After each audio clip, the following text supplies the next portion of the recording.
প্রিয় দর্শক, আসসালামু আলাইকুম। আপনার উপরে শান্তি বর্ষিত হোক। কোয়ান্টাম ইয়োগা ফর অল প্রোগ্রামের আজকের পর্বে আপনাদের সবাইকে স্বাগত জানাচ্ছি। জুন মাস ইয়োগা প্রেমীদের কাছে খুব আনন্দের একটা মাস, কারণ আমরা জানি এই মাসে বিশ্ব যোগ দিবস অনুষ্ঠিত হয়ে থাকে। সবাইকে 10th ইন্টারন্যাশনাল ইয়োগা ডের শুভেচ্ছা জানাচ্ছি। ইয়োগা শুধুমাত্র একটি ফিজিক্যাল এক্সারসাইজই নয়, আমাদের পরিপূর্ণ সুস্থতার জন্য যোগ ব্যায়ামের যে সামগ্রিক সুবিধা সেটা সম্পর্কে মানুষকে সচেতন করা এবং একটি হেলদিয়ার প্ল্যানেট তৈরির লক্ষ্যে কিন্তু 2014 সাল থেকে 21শে জুনকে বিশ্ব যোগ দিবস হিসাবে ঘোষণা করা হয়েছে এবং বাংলাদেশ সহ এই উপমহাদেশের বিভিন্ন দেশ এবং বিশ্বের বিভিন্ন দেশে 21শে জুন বিশ্ব যোগ দিবস উদযাপন করা হচ্ছে। এবং এই যোগ দিবস উদযাপনের মধ্যে দিয়ে কিন্তু মানুষের মধ্যে ইয়োগার প্রতি জনপ্রিয়তা অনেক বেড়ে গেছে। বাংলাদেশে ইয়োগা চর্চার পথিকৃৎ হিসাবে কোয়ান্টাম ফাউন্ডেশন দীর্ঘ 4 দশক ধরে কাজ করে আসছে। দেশের বিভিন্ন এলাকায় ছড়িয়ে গেছে ইয়োগা প্রেমীরা এবং নিয়মিত তারা ইয়োগা চর্চা করে আগের থেকে অনেক বেশি সুস্থ আছেন এবং টোটালি ফিট থাকতে পারছেন নিয়মিত ইয়োগা মেডিটেশন চর্চা করে। সুস্বাস্থ্য স্রষ্টার একটা বড় নিয়ামত। শারীরিক এবং মানসিকভাবে সুস্থ থাকার জন্য ইয়োগার কোনো বিকল্প নেই, কিন্তু বর্তমান আমাদের ডিজিটাল জীবনে আমরা অনেক ব্যস্ত। সকালে ঘুম থেকে ওঠা থেকে শুরু করে রাতে ঘুমাতে যাবার আগ পর্যন্ত আমাদের দম ফেলার সময় নেই। এই ব্যস্ততার অজুহাতে আমরা সব কাজ খুব ভালোভাবে করতে পারলেও নিজের দিকে মনোযোগ দিতে পারছি না। একটা শাড়ি অথবা একটা ড্রেস এবং আমরা যে শার্টটা পরছি সেটা যত যত্ন করে পরিপাটি করে পরে নিজেকে ফিট রাখছি, আমরা আমাদের শরীর এবং মনকে ঠিক একইভাবে যত্ন করে পরিপাটি করে কি ফিট রাখতে পারছি? এবার ইন্টারন্যাশনাল ইয়োগা ডের থিমটা হচ্ছে যোগা ফর ওম্যান এম্পাওয়ারমেন্ট। আমরা মহিলারা সবার যত্ন নেই, শুধু ভুলে যাই নিজের যত্ন নিতে। তো যে জিনিসটা আমরা যত্ন নিব না সেটা কিন্তু কি করবে, আমাদের সাথে বিট্রে করবে। হঠাৎ করে একদিন সকালে আমরা কি দেখি, আমাদের ঘাড় পিঠ কাঁধ আমরা নড়াতে পারছি না, আমরা উঠতে পারছি না বিছানা থেকে। তো আমাদের এই যে ঘাড় কাঁধ এবং পিঠ, এই জায়গার যে স্ট্রাকচার সেটা খুব জটিল। যার ফলে কি হয়, যখন আমাদের কোনো মাসেল টেনশন থাকে, স্ট্রেস থাকে, তখন এই জায়গাগুলো পেইন এবং ডিসকমফোর্টের জন্য খুব কমন একটা সাইট হিসাবে কাজ করে। তবে শুধু যে মহিলারাই এ ধরনের পেইন এবং ডিসকমফোর্টের শিকার হচ্ছেন তা কিন্তু নয়। বর্তমানে কিন্তু দেখা যায় বাড়ির যিনি গৃহকর্তা আছেন, আমাদের যিনি শিক্ষার্থী আছেন, এমনকি আমাদের বাড়ির যে গৃহকর্মী, তিনিও কিন্তু মাঝে মাঝে ছুটি নিয়ে থাকেন আমাদের এই ঘাড় কাঁধ এবং আপার ব্যাকের ব্যথার জন্য। তো এই ব্যথাটা কেন হয়? মেইনলি অনেক কজ থাকতে পারে, তার মধ্যে প্রধান যে কারণ সেগুলো হচ্ছে যে আমরা একইভাবে অনেকক্ষণ এক জায়গাতে বসে কাজ করি, আবার দেখা যাচ্ছে আমাদের পোশ্চারটা ঠিক মতো হচ্ছে না, এবং স্ট্রেস, আমরা সবসময় একটা স্ট্রেসের মধ্যে থাকি। তো যখন এরকম পেইন হচ্ছে, আমরা কি করি, নড়াচড়া বন্ধ করে এক জায়গায় বসে থাকি অথবা বিছানায় শুয়ে পড়ি। এটা আসলে খুবই ভুল একটা ধারণা যে নড়াচড়া করলে ব্যথাটা বেড়ে যাবে।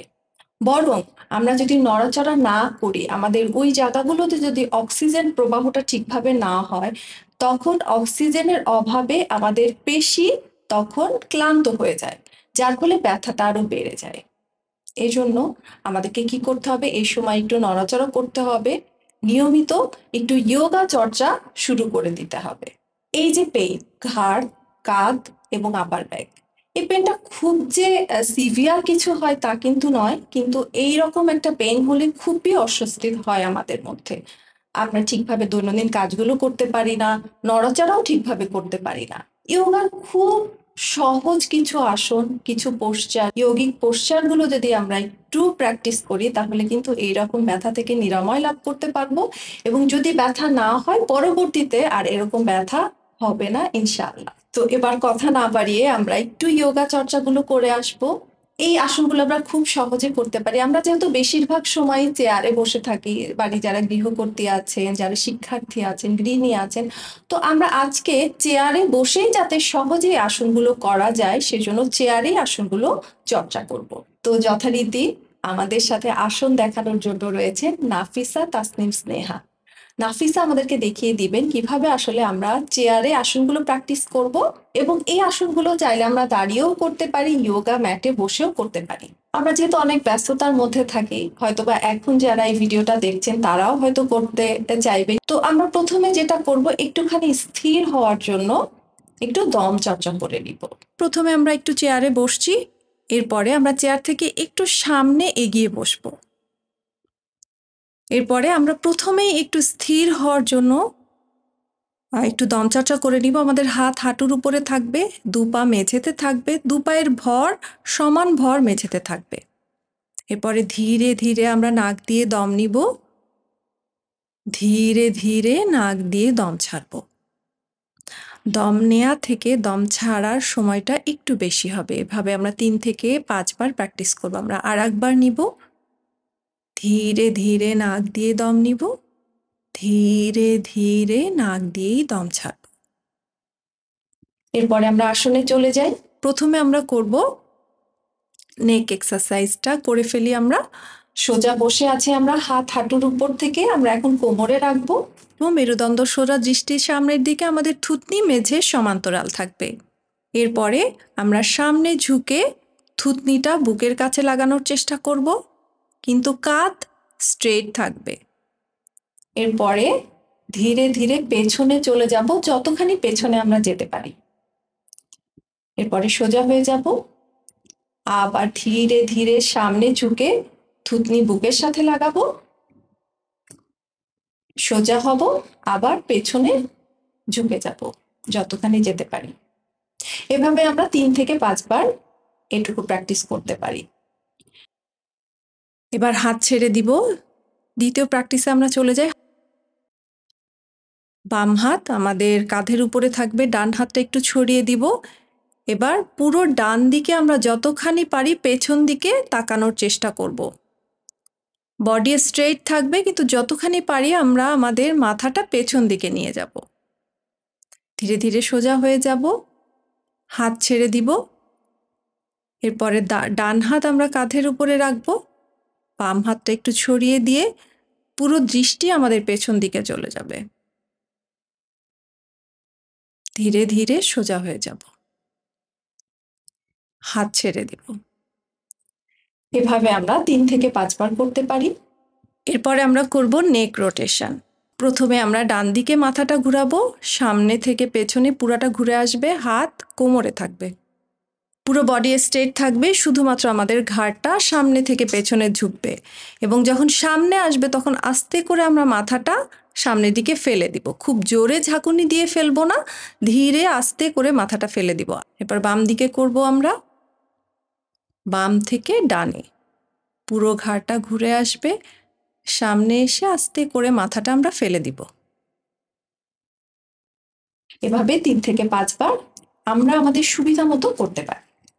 এরপরে আমরা পরবর্তী প্র্যাকটিসে চলে যাই। হাতটা শরীরের দুপাশে থাকবে।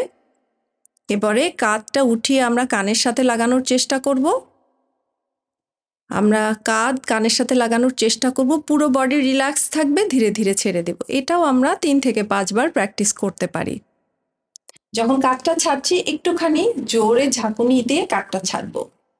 তবে এক্ষেত্রে আমরা খেয়াল রাখবো কোনো বসার জন্য খুব জোর দিয়ে অথবা অনেক বেশি প্রেসার দিয়ে না করা হয়। এরপরে আমরা করব শোল্ডার রোটেশন। প্রথমে আমরা হাতটা সামনের দিকে ছড়িয়ে দিব, এরপরে ধীরে ধীরে কনুই ভাঁজ করে আমরা কাঁধের উপরে হাতটা রেখে দিব। এরপরে কনুই সামনের দিকে আমরা একসাথে লাগিয়ে উপরে, পেছনে এবং নিচে পুরো শোল্ডারটা রোটেশন করব। আমরা আরেকবার করব, উপরে, পেছনে, নিচে। এরপরে আমরা জাস্ট রিভার্স করব, পেছনে, উপরে, নিচে। এভাবে আমরা 3 থেকে 5 বার করতে পারি। এরপরে আমরা যে আসনটা করব সেটা হচ্ছে সহজ মৎস্যেন্দ্র আসন। এটা অর্ধ মৎস্যেন্দ্র আসনেরই চেয়ার ভার্সন। আমরা অর্ধ মৎস্যেন্দ্র আসনটাও দেখিয়ে দিব, আমরা ম্যাটে করব। তো এখন আমরা প্রথমে চেয়ারে বসে মৎস্যেন্দ্র আসনটা করব, সহজ মৎস্যেন্দ্র আসন। প্রথমে ডান পা ভাঁজ করে চেয়ারের উপরে রাখবো, অন্য পাটা একটু সামনে ছড়িয়ে দিব, এরপরে বাম হাত হাঁটুর উপরে থাকবে, বাম হাঁটুর উপরে ডান হাত পেছন দিকে চেয়ার ধরে আমরা যতখানি পারি পেছন দিকে ঘুরে যাব। হাত থাকবে পেছন দিকে, ডান দিকে ঘুরছি আমরা। এরপরে ধীরে ধীরে সামনে চলে আসব, হাত ছেড়ে দিব, পা ছেড়ে দিব। এরপরে বাম পাশে করব আমরা, বাম পায়ের হাঁটু ভাঁজ করে চেয়ারের উপরে রাখবো, ডান পাটা স্ট্রেট, ডান হাত হাঁটুর উপরে থাকছে, অন্য হাত পেছন দিক দিয়ে। দৃষ্টি এবার আমরা ধীরে ধীরে পেছন দিকে করব, যতখানি পারি পেছন দিকে তাকাতে পেছন দিকে তাকিও। এভাবে আমরা 2 থেকে 3 সেকেন্ড থাকবো।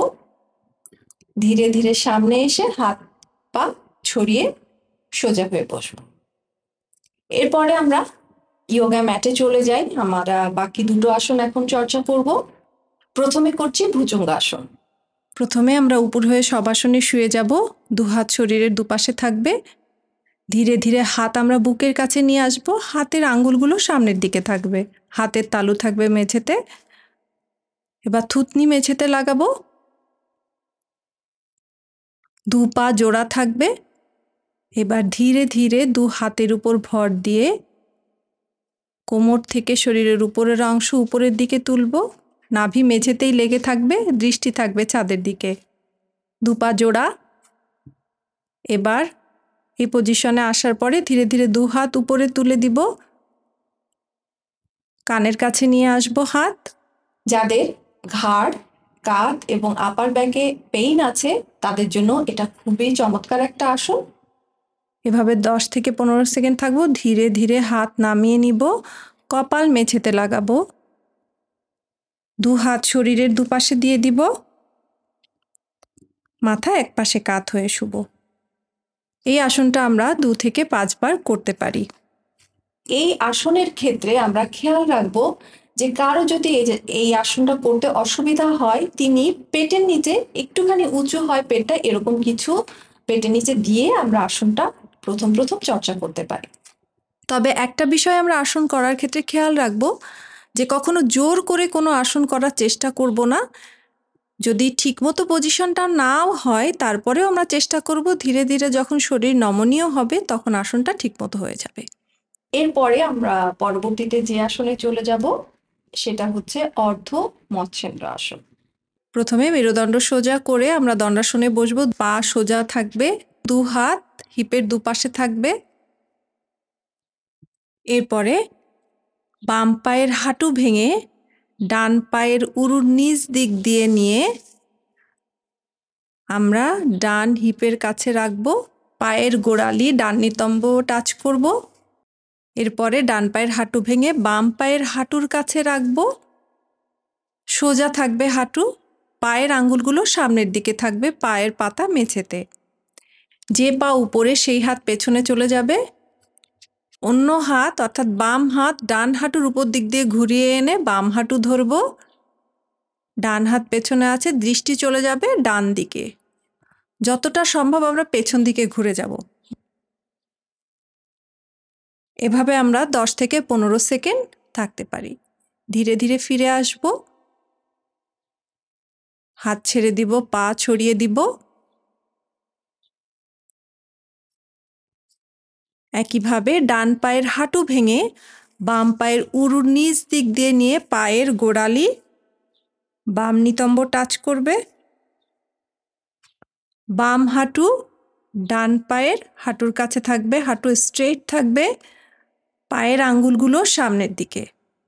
যে পা উপরে সেই হাত পেছন দিকে চলে যাবে,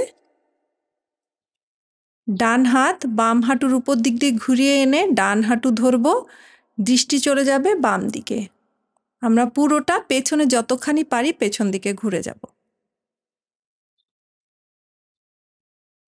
দম স্বাভাবিক থাকবে, ধীরে ধীরে ফিরে আসবো, হাত ছেড়ে দিব, পা ছেড়ে দিব।